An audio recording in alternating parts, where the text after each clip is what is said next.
we wanted to let you know about some new processes that we've implemented to make sure everybody is staying safe. So step one is the check-in.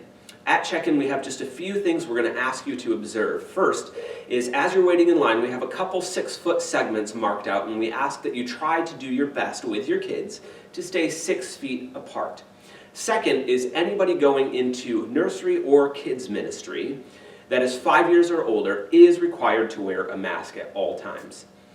2 years to 5 years, that is optional. If you feel like your child can handle a mask, then we would ask you to send them with a mask and to wear that mask. But I understand, as a father of a 3-year-old, keeping a mask on a 3-year-old can seem impossible at times. So we leave that up to you. But if they can handle it, we ask that they do wear a mask. Okay, so that's our first line. Second is, we have a new check-in system that we might not all be familiar with. In fact, most of us probably won't be. And there's a couple steps to this.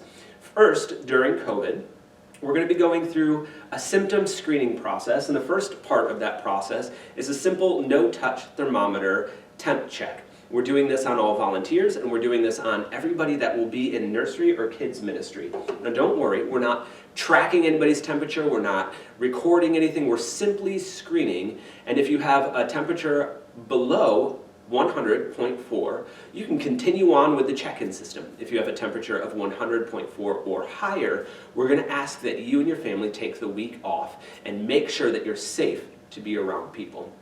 After you get your temp checked, there's a list of screening questions that we're going to be simply asking you to read through and reply yes or no.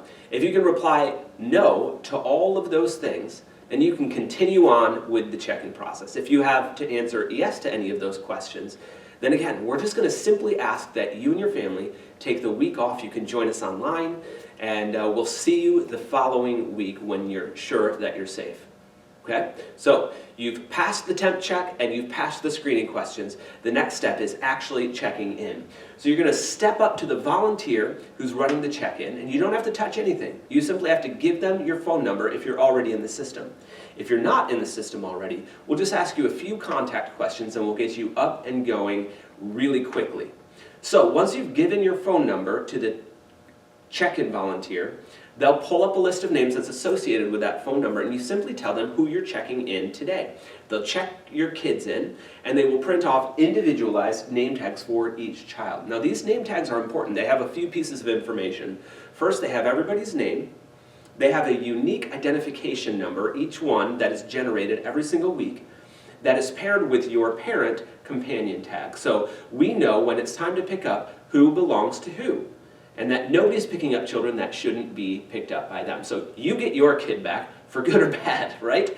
So there's a name, an identification number, and then there is your phone number. And the phone number is important to have on there so that in the event that we need to contact you during service for assistance with your kids for any reason, we can simply text you. So pay attention to your phone in case you need to be paged for your kids. Also, the phone number is important because if you're like me, there's going to come a time when you lose your parent companion tag to get your kids back out of nursery or kids ministry. That's okay. If you can simply tell us what phone number is on the kid's name tag, then we will return your kid to you with the identification of the phone number. It really is that simple. Okay, so we've temp checked, we've answered screening questions, we've gotten individualized name tags, and now you're ready to go into nursery or kids ministry. In the immediate future, all we really have to offer is the nursery.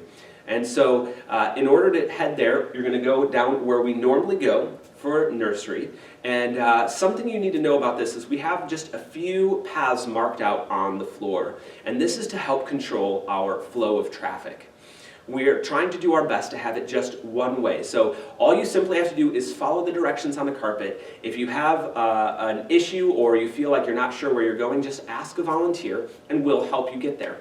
All right, so this is to reduce the amount of traffic at the peak drop-off times. So what you're going to do is you're going to head down to the nursery, follow the path through the lower level, and then you're going to exit by a door in the auditorium next to the stage. Now, we don't want anybody to feel uncomfortable about coming in the auditorium as soon as service starts. So as soon as service starts, we're going to allow backtracking on that path. So if you end up checking your kids in after the service has already started, that's okay. You just come back up the way you went down.